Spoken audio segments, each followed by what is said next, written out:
Berserk, a series written by Kentaro Miura, is one of the most critically acclaimed manga of all time. It's considered by many to be the undisputed best manga of all time. It's got a cult following, and with good reason. The art is spectacular, the characters are deep, and the story is brutally brilliant and dense with thematic complexity and symbolism. This success has spawned 3 main adaptations. The currently airing 2016 anime, which really hasn't been that well received.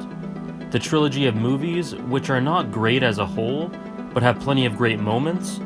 And the 1997 anime, which is very good and captures the spirit of the manga brilliantly. A big part of Berserk's success is due to one of the most unique and complex character dynamics I've ever seen. The relationship dynamic between Guts and Griffith is seriously special, and it's the emotional driving force for the majority of the series, with an emphasis on the Golden Age arc. Not only are Guts and Griffith so interesting as foils for each other, but they're absolutely special characters in their own right. Guts is one of my favorite protagonists of all time, and Griffith is one of the most well-constructed characters I've ever seen in fiction. Berserk is dark, grim, symbolically profound, poetic, and visceral. It's action-packed, gory, gruesome, and mature, but for me, the heart of Berserk, and its greatest strength, is its ability to craft a character-driven narrative. Berserk's ability to construct and explore characters like Casca, Judo, and Farnese is incredible, but in my opinion, the magic of the series is rooted in 2 men, Guts and Griffith.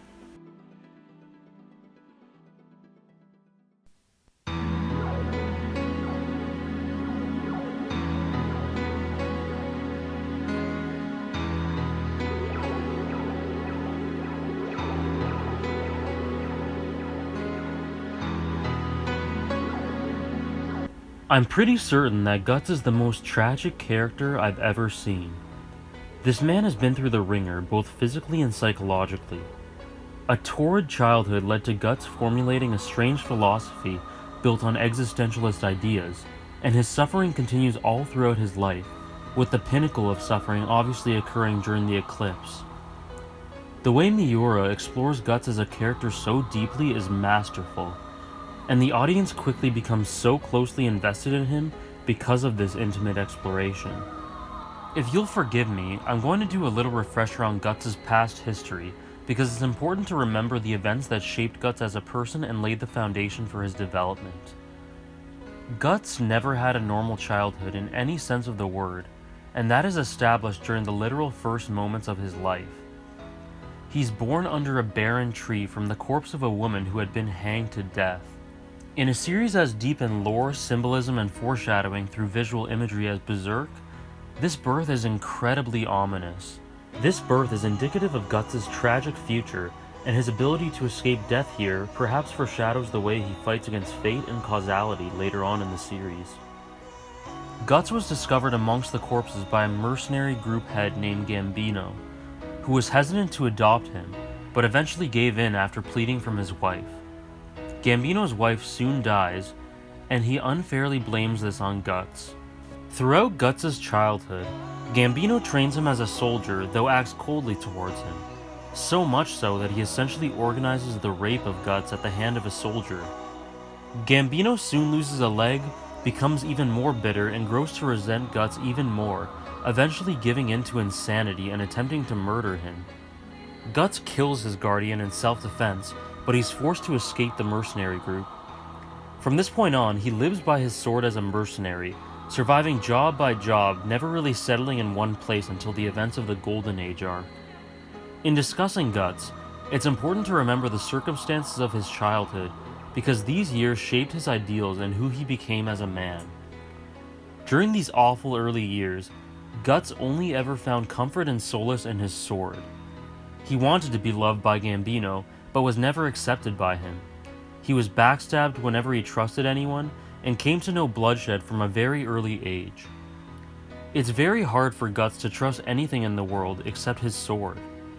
In his teenage years, Guts held the simple philosophy that the strong survive and the weak should perish. Though, this ideology slowly begins to shift as Guts goes through life. Guts soon joins the Band of the Hawk and Griffith and begins to warm to the mercenaries. It takes years, but eventually Guts opens up enough to be able to call himself part of the group, true friends with these men. However, even if he has learned to trust others, Guts admits to Casca that he cannot see any purpose in his life except through swordplay and fighting in battles. Nihilism is defined as the rejection of all religious and moral principles, often in the belief that all life is meaningless, while existentialism stresses that people are entirely free and therefore responsible for what they make of themselves. Guts displays roots of thinking in both of these ideologies. Compared to what you're trying to do, me fighting 100 men means nothing. It has no purpose. I'm not talking about just you. I mean Griffith also. The two of you have something important that you can stake your lives on. I think it's great. I truly mean that.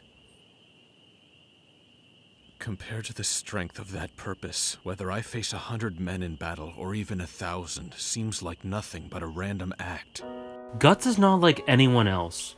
He has no dreams, sees no meaning in life. He wants one, but he has no desires other than survival through violence. He essentially has no purpose, though he knows it's entirely up to him to find one. Even after Guts finds friendship and solace in the Band of the Hawk, he simply cannot call anywhere home, and he doesn't have any life endeavors. He eventually makes a big change by opening himself up to love with Casca, but this is short-lived. After the brutal events of the eclipse, which we'll get into in a little bit, Guts understandably changes his attitude. He had finally discovered purpose in life that was swiftly taken away from him, his tragic love for Casca. The slaughter of his brothers and the torture of Casca during the eclipse kickstarts a violent change in Guts' characterization. Guts is now driven by a purpose and a goal that's as fierce as anything he has ever felt: hatred and revenge. After the eclipse, Guts is broken. He has lost nearly everything and everyone he cared about. He becomes a machine, emotionless and driven by revenge. Guts' character has done a complete 180. Before, he was more or less at peace, but unsettled and aimless, looking for a goal. Now he's rage-driven, full of hatred and loathing, persevering one distinct life goal. He's so full of this desire for revenge that on several occasions, Guts does some truly deplorable things, and the audience must think to themselves, is Guts not evil himself at this point? This is understandable given the events of the eclipse, but very sad due to the context of this change in character. As the series carries on, Guts finds it difficult to begin to care for his new band of comrades in Puck, Farnese, Serpico, Isidro, and Shirka. He's guarded and does not want to lose anyone else, does not want to let himself become vulnerable. Eventually, Guts learns how to let his guard down with his new band just a little bit, but still keeps them at arm's length in order to keep them safe. Also, his blind rage towards Griffith soon dissipates and burns out a tad, and is replaced with pain and sadness, mainly for Casca's state. He accepts that he was the cause of the Band of the Hawks' deaths, and has no right to avenge them, so he decides to focus on finding a cure for Casca's condition. However, while Guts has matured and adopted a worldly view on things, I must emphasize that his rage is still white hot and will never ever go out. It's just that as the series goes on post-Golden Age, Guts becomes less tunnel-visioned and broadens his emotions. He's now not so focused on his rage, which distracted him from his suffering and pain, and he must feel. He must truly accept the heart-wrenching reality that is this depressing and dark world. As the series progresses, Guts matures into someone who is slowly and maybe even knowingly losing his humanity, especially whilst in Berserk mode, and someone who is somber and melancholy due to his suffering. It's simply tragic. He's now a man of fierce loyalty who will sacrifice anything, literally anything, to protect those close to him, because he knows how painful loss is. Guts is truly devoted to protecting the weak now, in stark contrast to his earlier ideals. As of now, Guts has been through it all. Guts experiences a range of character traits throughout the series, We see many sides of humanity, and at different times of his life, Guts displays so many different sides to him. Guts is arguably the most human character in Berserk, displaying different sides of humanity through his excruciatingly difficult life. The reason that the audience is able to explore Guts so intimately through Miura's writing is because the story enables this. Throughout the narrative of Berserk, we all see aspects of Guts' character and development. With a story so focused on Guts, any traits associated with his character inevitably become themes integrated with the series as a whole. This is part of the reason that Berserk is so dynamic and complex. Themes of desperation and finding one's place in the world transition to themes of loyalty, friendship, and sacrifice, and then transition again to themes of revenge, pure primal rage, sacrifice, and eventually reluctant acceptance. So many themes are explored in Berserk's story because so many themes are attached to Guts. Sadness, peace, suffering, loyalty, rage, madness, insanity. Sadly, the one emotion we don't see enough of in Guts is happiness. He's one of the greatest characters I've ever seen, and we'll explore him a little bit more when we talk about his unique relationship with Griffith.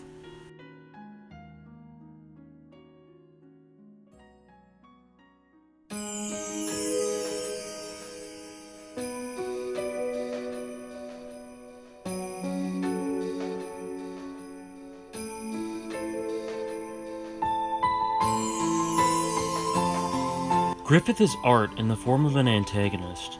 He's such an intricate and subtle character, with so many layers under his detached and poetic exterior.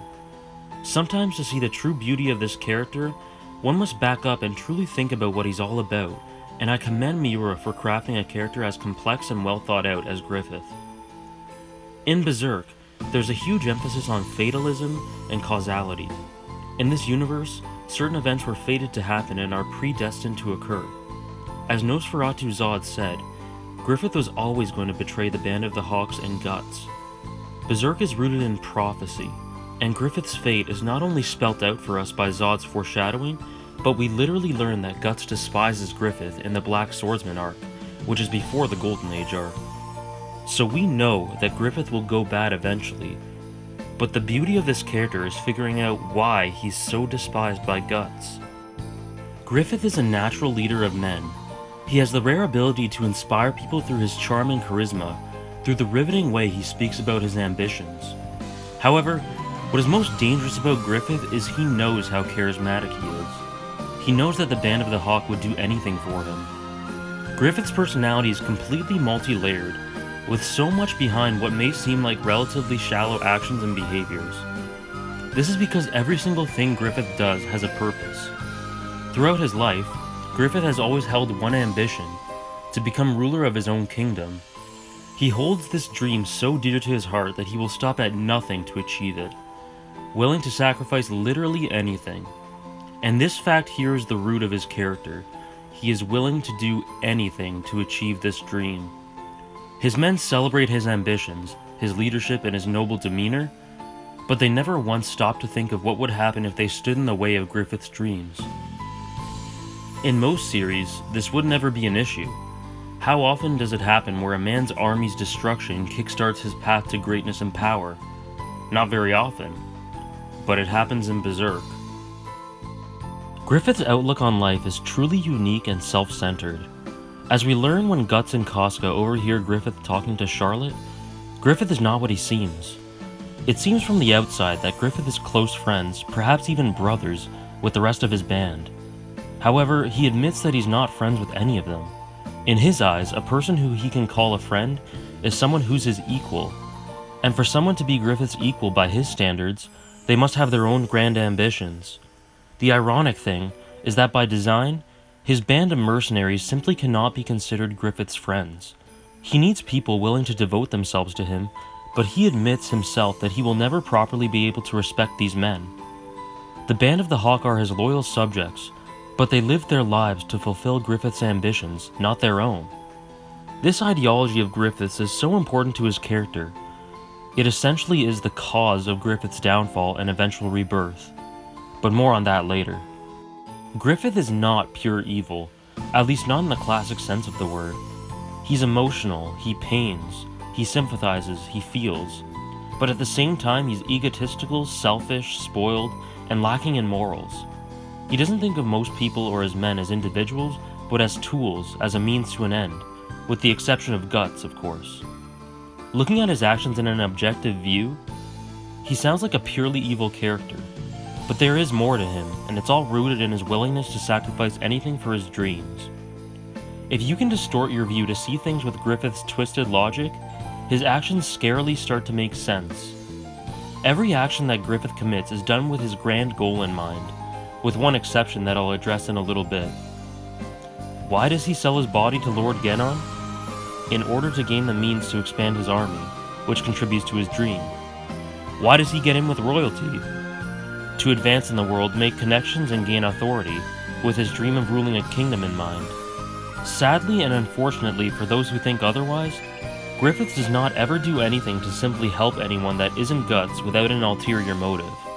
His downfall, which we'll tackle in the next section, was inevitable and tragic, and the pain and torture he had to endure was simply unbelievably brutal. However, in the aftermath of his torture, he's full of despair and loathing. When faced with the decision to either remain a cripple or sacrifice the Band of the Hawk to become a god, there was only ever going to be one answer. The brilliance of Griffith's character is on display when we explore his logic during the eclipse. Griffith doesn't look at this as him killing his men. He doesn't consider their current pain. He thinks about the men who died for him in the past, trying their hardest to help him fulfill his dream. And he thinks of how much his current men sacrificed to get him this far. He thinks of all this and convinces himself that if he were not to sacrifice the Band of the Hawk now, all of it would have been for nothing. Griffith considers all of his past victories a waste if he does not make this final sacrifice. He doesn't think that his men should be upset if he killed them, if it means that they had themselves contributed to Griffith's rule. They didn't have grand dreams after all, and dedicated their lives to Griffith's dream. All of the plotting, the bloodshed, the tears, it would all be for nothing if Griffith did not take this final step. And so he does it, and everything changes. Griffith is changed from this choice. Of course, he's far from blameless, but I think there is some evidence that points to his transformation drastically changing him. Before this transformation, we see Griffith reaching out his hand to try and save Guts, which indicates that he did still have some compassion and caring in his heart. The transformation essentially exaggerates all of Griffith's negative traits and eliminates all of his positive ones, while simultaneously robbing him of his humanity. After becoming Femto, Griffith sheds all of his layers, his subtleties, and his nuance. He is purely selfish, full of ego, and driven by a further ambition now that he has achieved ultimate power. This character arc is truly special, with so much to it. The theme of purpose, the nuances of sacrifice, the moral questions of how far one should go to achieve one's goals, these ideas are all tackled in Griffith's development. Symbolism, thematic complexity, dark humanity. Griffith is genuinely pivotal in the story of Berserk, and is a huge reason behind the series' success.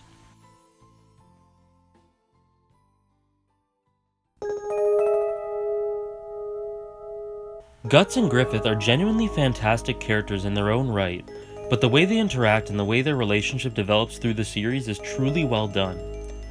When these two first meet, their relationship starts out quite one-sided. Griffith is impressed after he witnesses Guts in battle, and simply decides that he wants him in his group. Griffith is arrogant here. He straight up tells Guts that he wants him, and he always gets what he wants. It's legitimately quite childish.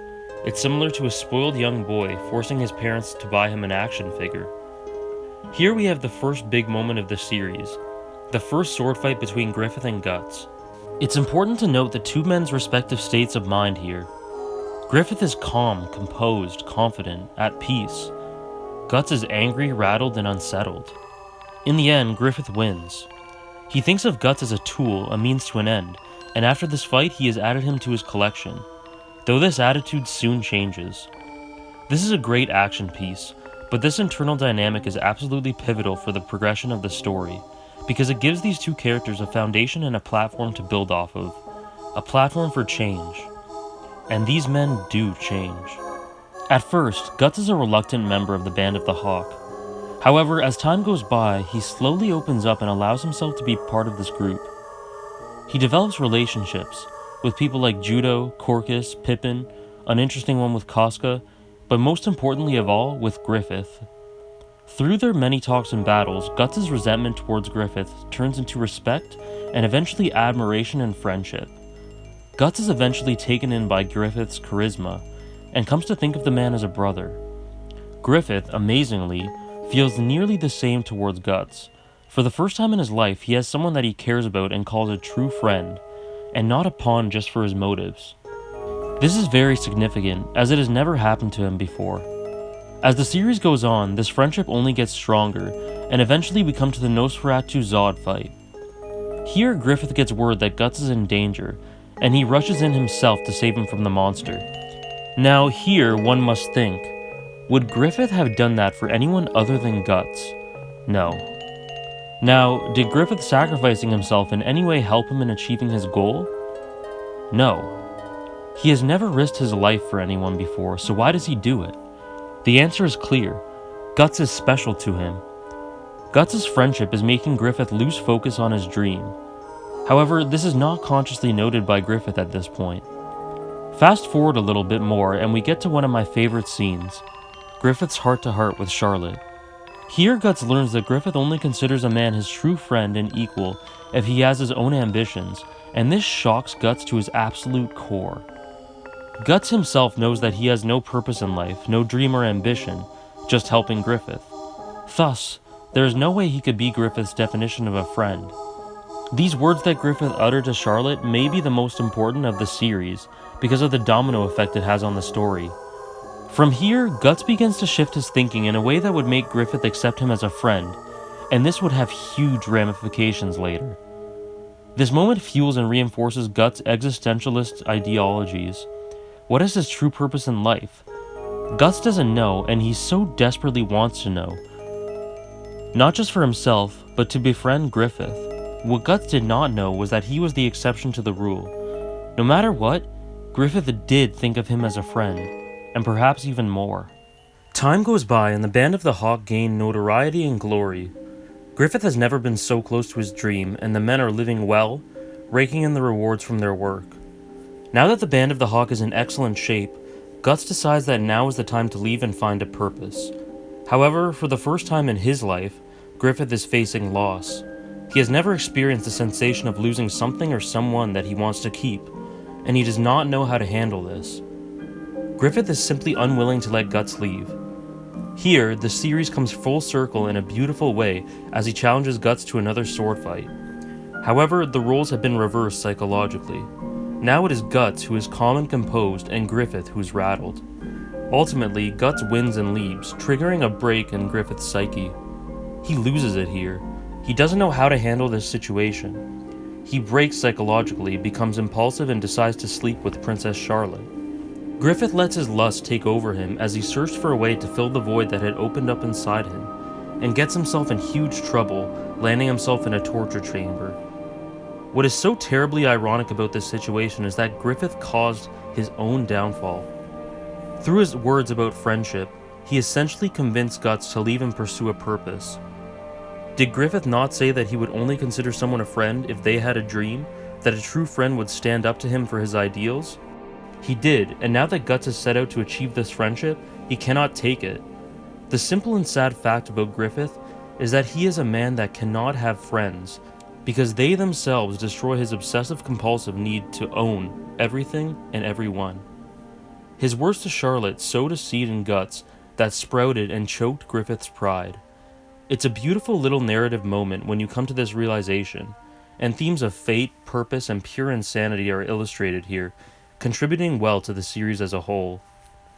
While Berserk is a series full of blood and gore, action and battles, my favorite moments in the series are the quieter ones that shed a light on the characters' feelings. Griffith's talk with Charlotte is one, Guts' conversation with Casca on the hill is another. But one of my absolute favorites is the conversation that Guts has with Judo and Corcus in a pub after telling them that he wants to leave the Band of the Hawk. This scene is a microcosm of characterization and character exploration. Not only do we learn a little bit more about how awesome Judo is and about his outlook on life, but this scene summarizes many aspects about Guts and Griffith. Guts simply tells the two his point of view. He wants to find his own purpose to be Griffith's equal. But what's most interesting here is Corcus. He berates Guts for thinking that he can even hold ambitions of being Griffith's equal. In his eyes, Griffith has no equal, and devoting one's life to Griffith and his ambition is a worthwhile cause. Here, Corcus represents the vast majority of men in the Band of the Hawk. They are so willing to devote themselves wholly to Griffith, they all see him as superior, and this is their eventual downfall. Guts, on the other hand, sees things entirely differently, and this is why Griffith sees him in a different light. After a year of mind-numbingly excruciating pain, Griffith comes across a revelation. Guts was the one to make him forget his dreams, the one that he paid too much attention to, the one who made him go back on his own philosophies. Griffith realizes that Guts leaving is the reason for this, and uses it as part of his reasoning during the slaughter at the Eclipse. After his transformation to Femto, all that was Griffith's nuance has gone. There's no humanity left. He's simply out to humiliate Guts for humiliating him, to show his power and to rule. His brutal rape of Casca is a sign of his dominance over both Casca and especially Guts. From this point on, Guts' care for this man has completely changed into pure hatred and rage, and this dynamic is the driving force behind the entire series post-Golden Age. It's also important to note the ironic symbolism in some of the visual imagery that Miura uses in his art. Griffith is often depicted in an almost holy fashion. He's associated with the color white. He's often seen in art towering over others in a savior-like fashion, almost always seems to be ascending to the heavens. Guts, on the other hand, is always depicted darkly, both literally and figuratively. He's associated with dark reds, grays, and blacks, and is often seen with a maniacal, evil-looking grin on his face. And his Berserk form gives off a visual that looks like a photograph taken directly from the pits of hell. The contrast between the two in terms of emotional energy given off through visuals is just a little aspect of the story, but super interesting nonetheless. So as you can see, the emotional dynamic between Guts and Griffith is complex to say the least. There are so many facets to the relationship between the two, and these facets humanize the characters and allow the audience to truly become invested in the story.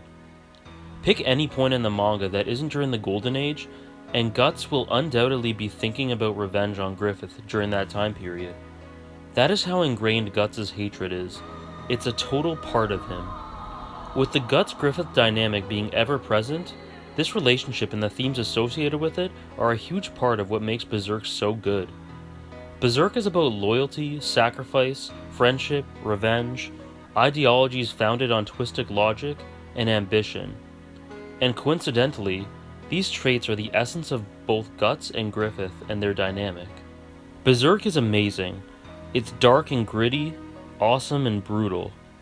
A message that is deeply rooted in the series is that evil comes from within humans, not outside of them.